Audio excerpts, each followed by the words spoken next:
ఓం శ్రీమాత్రే నమః. ఆచార్య సద్బోధన. భగవంతుడు ఎల్లప్పుడూ మంచివారికే కష్టాలు ఇస్తుంటాడని, చెడ్డవారు సుఖంగా ఉన్నారని నిష్ఠూరపడుతుంటాము.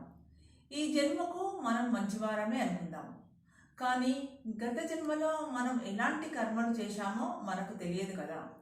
అసలు మనం మంచివారమో చెడ్డవారమో అనేది మనం నిర్ణయించుకోవడానికి హక్కు లేదు. అదంతా పైవాడు చూసుకుంటాడు.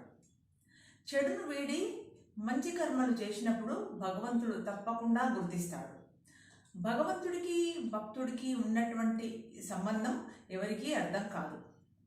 ఆయనను ఆశ్రయించిన వారిని సమయం ఆలస్యమైనా సరే ఆయన తప్పకుండా ఉద్ధరించి తీరుతాడు. నువ్వు చేసిన పాపం నీ దగ్గరే ఉంటుంది, నువ్వు చేసిన పుణ్యం వచ్చి నిన్నే చేరుతుంది. అందరికీ అన్నీ అర్థం కావు. చేసిన ధర్మం ఎప్పుడు ఏదో ఒక రూపంలో మనకు మంచే జరుగుతుంది. అందువల్ల ఎప్పుడు ఏదో ఒక ధర్మం చేయడం అలవాటు చేసుకోండి. తెలియక చేసిన పాపాల నుండి బయటపడే మార్గం మంచి చేయడం మాత్రమే. నువ్వు ధర్మాన్ని కాపాడు, ధర్మం నిన్ను కాపాడుతుంది. గత జన్మలో చేసిన పాపాలకు పూజలెందుకు?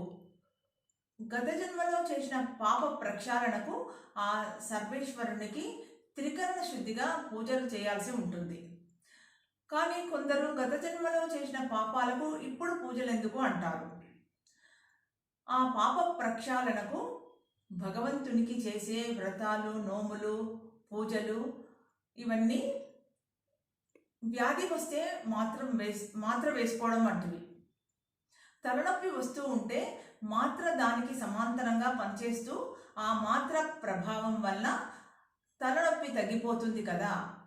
అదే మాదిరిగా గత జన్మలో చేసిన పాపాల ప్రభావం, వాటికి విరుగుడు, మనం చేసే పూజలు, వ్రతాలు, శాంతుల వలన తొలగిపోతుంది. ఎప్పుడైతే మంచి కర్మల వలన భగవంతుడి ప్రభావం పెరుగుతుందో అప్పుడు గత జన్మ పాపాలు పటాపంచలవుతాయి, దోషాలన్నీ తొలగిపోతాయి. జై శ్రీరామ్.